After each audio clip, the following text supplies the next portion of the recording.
Hello बच्चों, कैसे हैं आप लोग। आशा करते हैं कि आप लोग बहुत अच्छे होंगे। जैसा कि आप लोग जानते हैं, हम लोग क्लास 12 के सीरीज़ को स्टार्ट किए थे और इससे पहले हम लोगों ने ये जो पार्ट हम लोग स्टार्ट किए हैं, इस पार्ट में हम लोगों ने 10 सेट को देखा, जिसमें हम लोगों ने पॉलिटिकल साइंस के मोस्ट इंपॉर्टेंट क्वेश्चन जो आपके एग्ज़ाम 2025 में यानी कि 2025 के एग्ज़ाम में जो आने वाला था उसके ठीक ऑब्जेक्टिव क्वेश्चन का हम लोगों ने डिस्कस किया था। और आज से, जैसा कि हमारे टीम ने पहले भी प्रॉमिस किया था कि हम लोग सब्जेक्टिव के साथ साथ ऑब्जेक्टिव भी लेकर आएंगे, तो आज हम लोग उसी चीज़ को लेकर वीडियो लेकर आए हैं और आशा है कि इसमें जितना भी क्वेश्चन है आप लोगों को पसंद आएगी और ये सारा जो क्वेश्चन है वो आपके ठीक एग्जाम में पूछा जाएगा। इस सब्जेक्टिव को स्टार्ट करने से पहले आप लोगों को कुछ चीज़ें और बता देना चाहते हैं। जैसा आप जानते हैं, आप लोग का एग्ज़ाम 2 मार्क्स, 3 मार्क्स और 5 मार्क्स 3 तरह का सवाल पूछा जाएगा। पहला जो 2 मार्क्स वाला है, इसे कहा जाता है अति लघु उत्तरीय प्रश्न। जो 3 मार्क्स का क्वेश्चन पूछा जाएगा वो लघु उत्तरीय प्रश्न होगा और जो 5 मार्क्स का सवाल पूछा जाएगा ये आपका दीर्घ उत्तरीय होगा। आप सभी को एक और चीज़ बता देना चाहते हैं कि आप लोगों का जो 2025 में जो एग्ज़ाम होगा, इसमें 2 मार्क्स का सवाल पूछा जाएगा, जिसमें से आप लोगों को 9 सवाल दिया रहेगा और आपको बनाना 7 सवाल है ना। आप लोगों का 2-2 नंबर का 9 सवाल दिया रहेगा, 2 सवाल ऑप्शन रहेगा और इस तरह से 2-2 नंबर के सवालों में 14 नंबर आएगा। ठीक उसी तरह से 3 नंबर का भी जो है आप लोग को 9 सवाल दिया रहेगा और बनाना आपको 7 ही सवाल है, जो कि इसमें आपको 21 नंबर मिलेगा। और 5 नंबर का यानी कि 5 मार्क्स का आप लोगों का कुल मिलाकर जो है वो 7 सवाल दिया रहेगा और आपको इसमें बनाना 5 नंबर का 5 ही है, यानी कि 25 नंबर। आप टोटल जोड़ लीजिएगा, 14, 21 और 25, ये कुल मिलाकर जो है आपका 60 नंबर का सब्जेक्टिव बनेगा। ठीक है, हर एक सब्जेक्ट में, चाहे आप पॉलिटिकल पढ़िए, हिस्ट्री पढ़िए या इकोनॉमिक्स पढ़िए, ज्योग्राफी पढ़िए, हर एक सब्जेक्ट के लिए क्या है कि 2 मार्क्स का, 3 मार्क्स का, 5 मार्क्स का सवाल पूछा जाएगा। आपको हर एक में ऑप्शन कुछ दिया हुआ रहेगा और आपको जो चीज़ें पता है वो आपको बनाना है। ठीक है, आपके पास 2 क्वेश्चन एक्स्ट्रा रहेगा। तो हम लोग जो है अभी आप लोग जानते हैं, अगर आप लोग हमारे चैनल पर कंटिन्यू बने हैं तो आप लोग जानते हैं कि हमारे इस टीम ने आप लोगों के लिए ऑब्जेक्टिव सब्जेक्टिव हर एक सब्जेक्ट का जो 2025 में जो बच्चे एग्जाम देने वाले हैं उन सभी का हर एक सब्जेक्ट के सब्जेक्टिव और ऑब्जेक्टिव प्रॉपर तैयारी हमारे इसी एक ही चैनल पे आप लोगों को कराई जाएगी। यहाँ तक ये भी है कि क्लास 8 से लेकर आपका क्लास 12 तक के हर एक सब्जेक्ट का डिटेल नोट्स, डिटेल ऑब्जेक्टिव या चैप्टर बाय चैप्टर का डिटेल जो सॉल्यूशन है, वो सभी चीज़ें आपको हमारे इसी चैनल के माध्यम से मिलेगी। तो आज हम लोग डिस्कस करने वाले हैं, ये हम पार्ट 1 लिखे हुए हैं। पार्ट 1 किस चीज़ का? अति लघु उत्तरीय प्रश्न, यानी कि यहाँ जितने भी सवाल को हम लोग कैरी करेंगे ये आपके 2 नंबर के सवाल को लेकर है। तो जैसे आप देख सकते हैं, political science part 1 most important question. किस तरह का इंपॉर्टेंट क्वेश्चन? अति लघु उत्तरीय प्रश्न। ठीक है ना, तो हम लोग इसमें डिस्कस करेंगे। शॉर्ट टाइप का आंसर है, 2 नंबर का पूछा जाएगा, सटीक शब्दों में जवाब देना है। चलिए पहला सवाल पर आते हैं। देखिए क्या लिखा हुआ है। आप सवाल अगर देखोगे तो आपको लिखा रहेगा कि 1975 में भारत में आपातकाल की घोषणा किसने की थी? तो उस समय के जो तत्कालीन राष्ट्रपति थे श्री फखरुद्दीन अली अहमद, उन्होंने किया था। तो पूरा आंसर देखिए कि 1975 में भारत में आपातकाल की घोषणा श्रीमती इंदिरा गांधी की सिफारिश पर किया गया था और उस समय के जो राष्ट्रपति थे श्री फखरुद्दीन अली अहमद, उन्होंने किया था। तो आपको पहला आंसर समझ में आया होगा। क्वेश्चन नंबर 2 पर आते हैं। देखिए एक बात और बताना चाहेंगे, चूंकि सब्जेक्टिव है और इसमें हम लोग पार्ट 1 में कुछ ज्यादा क्वेश्चन को डिस्कशन कर रहे हैं, 2-2 नंबर का रहेगा, तो वीडियो थोड़ा लंबा जा सकता है। तो चीज़ों को समझते हुए चलिएगा और आशा है कि आपको यह वीडियो भी पसंद आएगी और अच्छा लगेगा। धीरे धीरे करते करते हम आप लोग का हिस्ट्री, पॉलिटिकल, इकोनॉमिक्स, हर एक सब्जेक्ट का, चाहे हिंदी, इंग्लिश, सारे सब्जेक्ट का तैयारी आपको हमारे इसी एक ही चैनल पर मिल जाएगा। तो हमारे इस चैनल को सब्सक्राइब जरूर करें और अपने दोस्तों को शेयर जरूर करें। क्वेश्चन नंबर 2 पर आते हैं।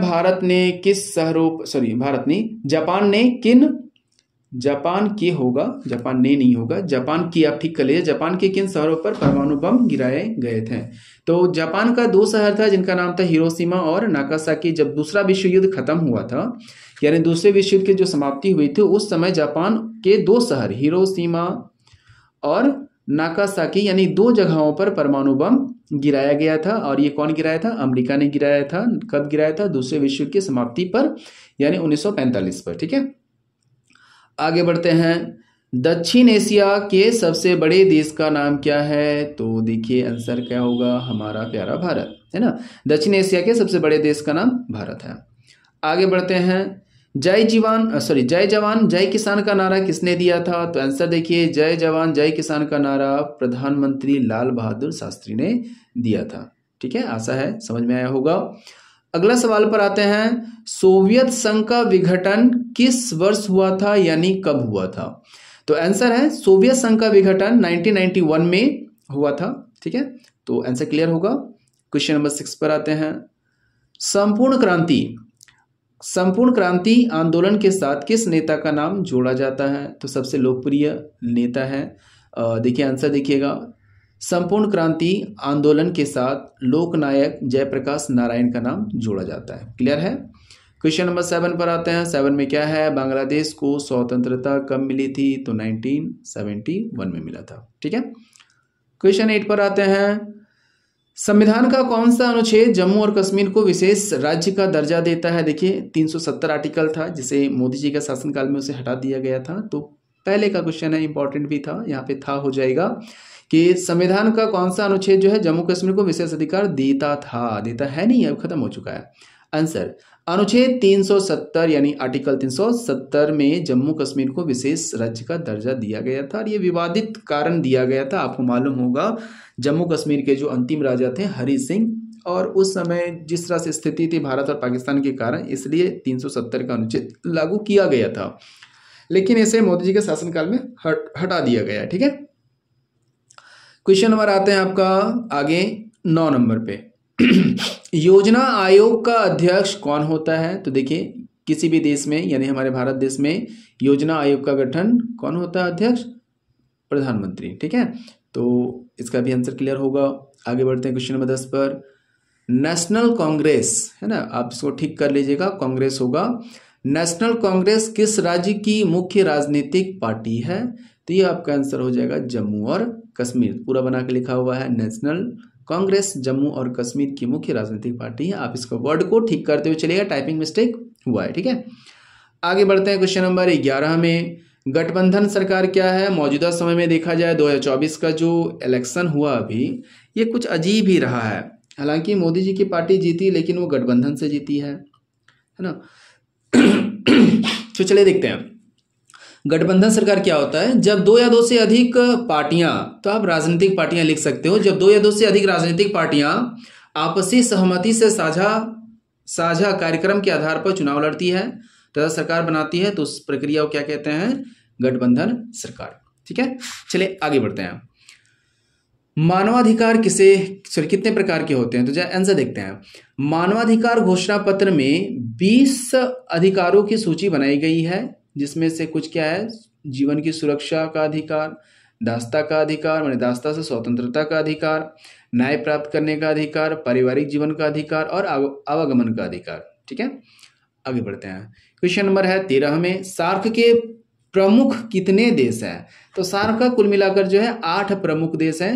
आप आंसर चाहे तो आप सार्क का नाम भी लिख लीजिए, क्या क्या है देखिए, भारत, पाकिस्तान, नेपाल, बांग्लादेश, श्रीलंका, भूटान, मालदीव, और मालदीप नहीं है, मालदीव होगा, आप ठीक कर लीजिएगा, वो होगा यहाँ पे, और म्यांमार। ठीक है, तो सार्क के ये प्रमुख सदस्य यानी कि प्रमुख सदस्य देश हैं। क्वेश्चन नंबर आते हैं क्वेश्चन नंबर 14 में। कंप्यूटर युद्ध क्या है? देखिए कंप्यूटर युद्ध नहीं, आप इसे इस तरह से कह सकते हो आधुनिक युद्ध, है ना, आधुनिक युद्ध। तो जरा देखिएगा आंसर क्या है। जब किसी युद्ध के दूरदर्शन पर विस्तार से दिखाया जाता है तो उसे कंप्यूटर युद्ध कहा जाता है। जैसे 1990 में जो प्रथम हुआ था खाड़ी युद्ध, वो कंप्यूटर युद्ध कहा गया था, क्योंकि इसमें स्मार्ट बमों का प्रयोग था और साथ ही साथ दूरदर्शन पर दिखाया गया था। तो आशा है कि आपको समझ में आ रहा होगा। आगे देखते हैं, समाजवाद क्या है? आंसर देखते हैं। जब उत्पादन के साधनों और संसाधनों पर सरकार का अधिकार होता है तो उस विचार को साम्यवाद कहा जाता है। आप में शासन का अधिकार कह सकते हो। क्वेश्चन आते हैं आपके 16 नंबर पर। सोवियत संघ का अंतिम राष्ट्रपति कौन था? मिखाइल गोर्बाचेव, है ना, आप ठीक कर लीजिएगा वर्ड। सोवियत संघ का अंतिम राष्ट्रपति जो था वो मिखाइल गोर्बाचेव था, क्योंकि उनके समय में ही सोवियत संघ का जो है विघटन हो गया था। ठीक है ना, चलिए आगे देखते हैं। भारत का संविधान कब लागू हुआ? आप सभी को मालूम होगा, भारत का संविधान 26 जनवरी 1950 को लागू हुआ था, जबकि बना कब था? 26 नवंबर 1949, 2 महीना पहले, है ना। तो 1949 में, 26 नवंबर 1949 में ही बनकर तैयार हो चुका था, जबकि इसे लागू किया गया 1950 में, 26 जनवरी 1950 में, जिसे हम लोग गणतंत्र दिवस के रूप में सेलिब्रेट करते हैं, है ना। आगे बढ़ते हैं। भारत का अंतिम गवर्नर जनरल कौन था? तो आंसर देखिएगा सी, राजगोपालाचार्य, है ना। भारत के अंतिम गवर्नर जनरल कौन थे?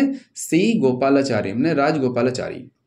आगे बढ़ते हैं, क्वेश्चन नंबर 19 पर आते हैं। 2000 में गठित होने वाली, यानी सन 2000 में गठित होने वाले कुछ राज्यों का नाम बताइए। तो देखिए आंसर देखिएगा, 2000 में गठित होने वाला 3 राज्य था, जिसमें से पहला झारखंड, जो कहाँ से अलग हुआ था? बिहार से अलग हुआ था। दूसरा आते हैं उत्तरांचल, जो कहाँ से अलग हुआ था? उत्तर प्रदेश से अलग हुआ था। और छत्तीसगढ़, जो कि मध्य प्रदेश से अलग हुआ था। ठीक है, याद रहेगा ये सारी चीजें। आगे बढ़ते हैं। केंद्र में पहली मिलीजुली सरकार कब बनी थी? तो 1977 में। ठीक है, आगे बढ़ते हैं। दक्षिण एशिया का सबसे बड़ा देश हमारा भारत।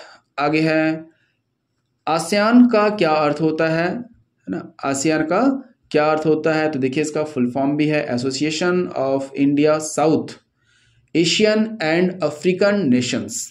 ठीक है, आप इसे लिख लीजिएगा, आप चाहे तो इसका इंग्लिश नाम भी लिख सकते हो, हम हिंदी नाम टाइपिंग करवा दिए हैं। चलिए आगे बढ़ते हैं। ये जितना भी सवाल आप लोगों को करा रहे हैं ना, यही सवाल आप लोग का ठीक आता है एग्जाम में। सिमिलरली एकदम ऐसा ही सवाल पूछा जाता है, जैसा कि अभी हम आपको बताएं भी हैं कि आप लोगों का क्या है, 2 मार्क्स का आपको बनाना है। कितना सवाल?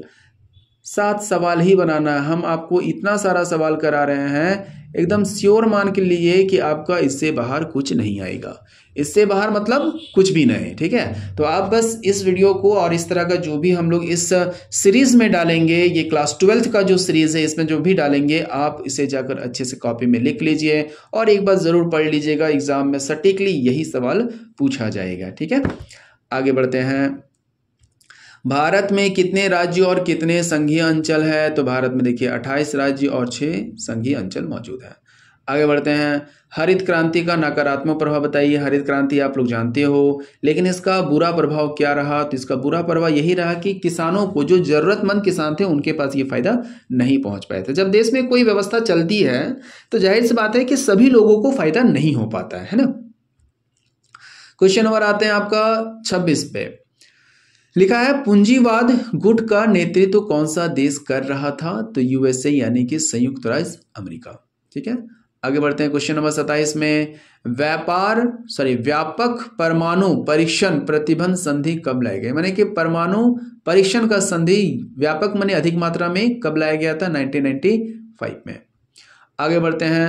भारत में पर्यावरण आंदोलन से सबसे अधिक सफलता किसे मिली है? पावन वन प्रांत को। ठीक है, क्वेश्चन नंबर आते हैं 19 में। गुट निरपेक्षता का क्या अर्थ होता है? आंसर देखिएगा। गुट निरपेक्षता का अर्थ है किसी भी गुट में शामिल ना होना और अपनी स्वतंत्र नीतियों का अनुसरण करना। आप समझिएगा, गुट निरपेक्षता का मतलब होता है किसी के साथ शामिल नहीं होना, वो अपने स्वतंत्र रूप से कार्य करना। चलिए आगे देखते हैं। पहला गुटनिरपेक्ष शिखर सम्मेलन कब और कहाँ हुआ था? आप लोग को याद होगा, ऑब्जेक्टिव में हम आपको कराए भी थे। ये यूगोस्लाविया के बेलग्रेड में हुआ था और कब हुआ था? 1961 में हुआ था। आगे बढ़ते हैं। Question number 31। शीत युद्ध के लिए कौन से 2 महाशक्तियां देश उत्तरदायी थी? आप सभी लोग जानते हो, सोवियत संघ और संयुक्त राज्य अमेरिका। आंसर है, शीत युद्ध के लिए 2 महाशक्तियां देश उत्तरदायी थे, सोवियत संघ और संयुक्त राज्य अमेरिका।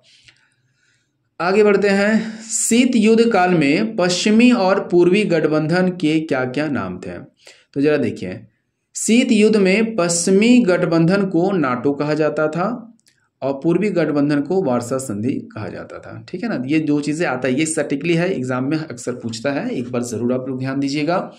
यहाँ जितने सवालों को आप लोगों को करा रहे हैं ये बेसिकली क्या है कि आप लोग का प्रीवियस ईयर का पूछा गया सवाल, chapter by chapter, model paper और साथ ही साथ क्वेश्चन बैंक, इन सभी चीज़ों से आप लोग का मोस्टली इंपॉर्टेंट जो एनसीईआरटी बुक से आपको तो ऐसे बाहर आता नहीं है, तो एनसीईआरटी के हर एक टॉपिक, हर एक चीज़ों को लेकर हम आपको यहाँ पे प्रोवाइड करवा रहे हैं। ठीक है, तो आप लोग जरूर वीडियो को देखिएगा। अगर वीडियो पसंद आ रही है तो प्लीज़ इसे शेयर भी करते चलिएगा अपने दोस्तों को और लाइक ज़रूर कीजिएगा। अगर आप लोग इसको सब्सक्राइब नहीं किए हैं तो सब्सक्राइब कर सकते हैं। आप लोग का पूरा 12 की तैयारी हमारी इसी एक ही चैनल पर कराई जाएगी और साथ ही साथ 8 क्लास से लेकर 12 क्लास की पूरा डिटेल सॉल्यूशन है जो है हमारे इसी चैनल पर मिलेगी। क्वेश्चन नंबर 33 पर आते हैं। लिखा है द्वितीय, यहाँ पे देखिए गलत टाइपिंग हो गया, आप द्वितीय कर लीजिएगा। द्वितीय विश्व युद्ध के समय हिरोशिमा और नागासाकी पर गिराए गए बम का क्या नाम था? ये भी इंपॉर्टेंट है। उनका नाम देखिए क्या था, लिटिल बॉय और फैटमैन, है ना, ये 2 बम थे। द्वितीय विश्व युद्ध के समय हिरोशिमा और नागासाकी पर गिराए गए परमाणु बम को लिटिल बॉय और फैटमैन के नाम से जाना जाता है। आप लोग कमेंट करके बताइएगा कि लिटिल बॉय और फैटमैन जो बम था इनका वजन कितना था। ठीक है, चलिए आगे देखते हैं। गुटनिरपेक्ष आंदोलन के किन्हीं 2 सदस्य देशों का नाम बताइए और साथ ही साथ सदस्य भी और देश का भी, दोनों का नाम बताना। तो गुटनिरपेक्ष आंदोलन के संस्थापक जो देश थे उनका नाम कुछ इस तरह से है। पहला है भारत और दूसरा है युगोस्लाविया। तो भारत में जो उनका नेतृत्व कर रहे थे जवाहरलाल नेहरू, जबकि युगोस्लाविया में जो नेतृत्व कर रहे थे उनका नाम था जोसेफ ब्रॉस टिटो, है ना, टिटो ने किया था। क्वेश्चन नंबर आते हैं आगे। क्वेश्चन नंबर 35 पर है, टूमेन सिद्धांत क्या है? यानी कि टूमेन सिद्धांत एक्चुअल में होता क्या है? आंसर देखते हैं। सोवियत संघ के साम्यवादी विस्तार को रोकने के लिए तो वहां के जो राष्ट्रपति थे टूमेन ने घोषणा किया था कि अमेरिका स्वतंत्र देशों की रक्षा करेंगे। इसी को कहा गया था टूमेन सिद्धांत। अब साफ शब्द में समझिएगा, सोवियत संघ का जो साम्यवादी विस्तार था उसको रोकना चाहते थे कौन? राष्ट्रपति टूमेन रोकना चाहते थे। इसलिए उन्होंने अमेरिका को स्वतंत्र देशों के साथ, जो भी स्वतंत्र देश थे उनके साथ संधि करने यानी साझा करने के बारे में कहा और कहा कि आप इसके बारे में जाइए, इनकी सुरक्षा कीजिए। तो इसी सिद्धांत को कहा जाता है टूमेन सिद्धांत। ठीक है, आगे बढ़ते हैं। क्वेश्चन नंबर 36 पर, मार्शल योजना क्या है? तो मार्शल योजना एक अमेरिका का प्रोपेगेंडा था यानी प्रायोगिक कार्यक्रम था जिसे द्वितीय विश्व युद्ध की समाप्ति के बाद लागू किया गया था और इसका उद्देश्य, इसको ठीक कर लीजिएगा, इसका उद्देश्य युद्ध के परिणाम स्वरूप नष्ट हो चुके यूरोपीय देशों को सहायता करना था। यानी जो दूसरा विश्व युद्ध हुआ था, यानी जो विश्व युद्ध हुआ था उसमें जो भी नुकसान हुआ था उसकी भरपाई के लिए मार्शल योजना चलाई गई थी। क्वेश्चन नंबर आते हैं 37 पर। 37 में क्या बोला है? भारत के प्रथम मुख्य चुनाव आयुक्त कौन थे? तो भारत के जो पहले जो चुनाव आयुक्त थे उनका नाम था सुकुमार सेन, जिन्होंने 21 मार्च 1950 से लेकर 19 दिसंबर 1958 तक इस पद पर कार्यरत रहे, इस पद पर उन्होंने काम किया। आगे बढ़ते हैं। आगे क्या है? 38 पर आते हैं।